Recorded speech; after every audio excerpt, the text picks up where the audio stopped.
Sinteyong didesak panggil Emil Audero buntut Nadeo Argawinata kebobolan 5 gol.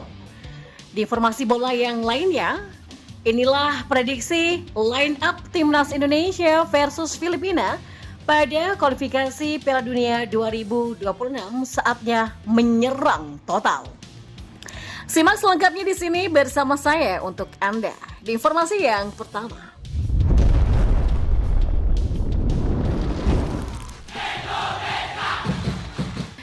Ya, performa Nadeo Argawinata, kiper Timnas Indonesia senior, terus mendapatkan cibiran dari netizen. Hal ini ditengarai karena performanya yang sangat buruk saat Indonesia kontra Irak pada laga kualifikasi Piala Dunia 2026 pada Kamis 16 November lalu.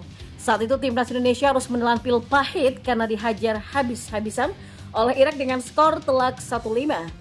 Dari 5 gol yang berhasil dilesatkan Irak, 1 diantaranya adalah gol bunuh diri dari Jordi Amat pada menit ke-35. Ya, meskipun Jordi Amat melakukan kesalahan fatal, tapi cibiran netizen lebih banyak dilesatkan pada sosok Nadeo Argawinata. Pasalnya, dari statistik pertandingan terlihat bahwa shot on target Irak adalah 4. Ya, dari statistik tersebut terlihat bahwa seluruh tendangan Irak berhasil menembus gawang Nadeo Argawinata tanpa penyelamatan satu kali pun.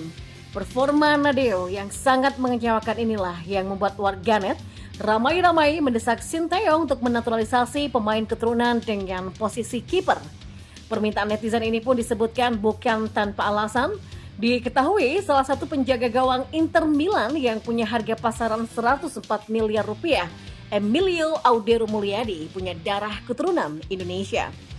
Tidak hanya Emil, warganet juga memberikan opsi penjaga gawang keturunan lainnya yang kini berlaga di Liga Super Yunani, Cyrus Ascon Margiono, untuk menggantikan Nadeo Argawinata.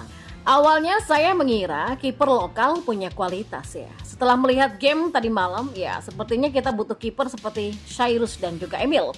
Kata akun yang bernama @bara_wardana14 pada kolom komentar postingan @ahmad.reza_85 yang membahas tentang pemain keturunan Indonesia yang posisinya adalah kiper.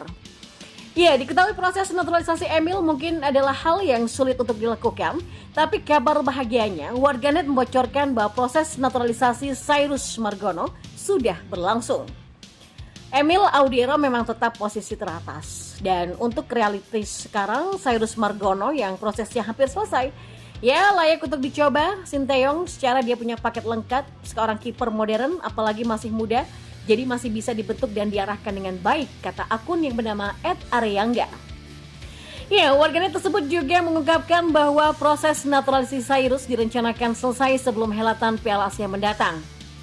Terakhir sih beberapa bulan yang lalu Pak Hamdan Hamedan mengupdate prosesnya Cyrus Margono udah di SKIM atau imigrasi, lanjut ke BIN, lanjut ke Setnek, Kepres, dan juga Sumpah, ungkapnya. Seharusnya sebelum Piala Asia sudah selesai nih, sedangkan proses Nathan, Jay, Hafner, juga Ratner kabarnya sih Pak Erick Thohir mau kebut ya, minimal 10 Desember ini bisa selesai, pungkasnya. Dan di informasi bola yang terakhir, ya, prediksi line up Timnas Indonesia versus Filipina pada putaran kedua kualifikasi Piala Dunia 2026 zona Asia menarik untuk dibahas, dan inilah saatnya tim Garuda menyerang total. Ya, Indonesia tak berdaya saat sowan ke markas Irak pada matchday 1 pada Kamis 16 November malam kemarin. Bermain di Basrah International Stadium, pasukan Sinteyong dibantai 1-5.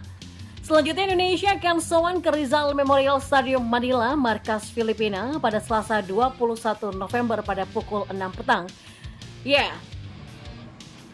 Lalu pola seperti apa yang cocok untuk Timnas Indonesia versus Filipina?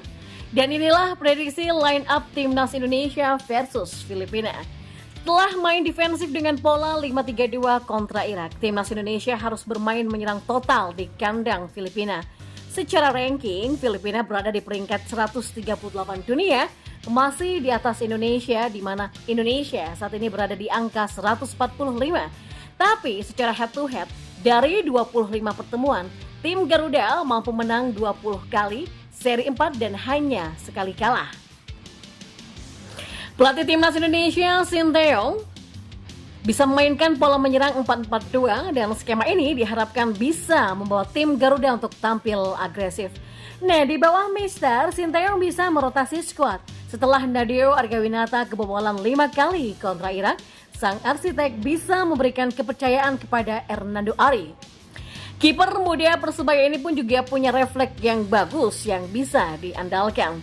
Nah, untuk posisi belakang, dengan pola 4 back, Sinteyong bisa mempercayakan kepada Jordi Amat dan Elkan Bagat. Keduanya kuat untuk menghalau serangan udara lawan.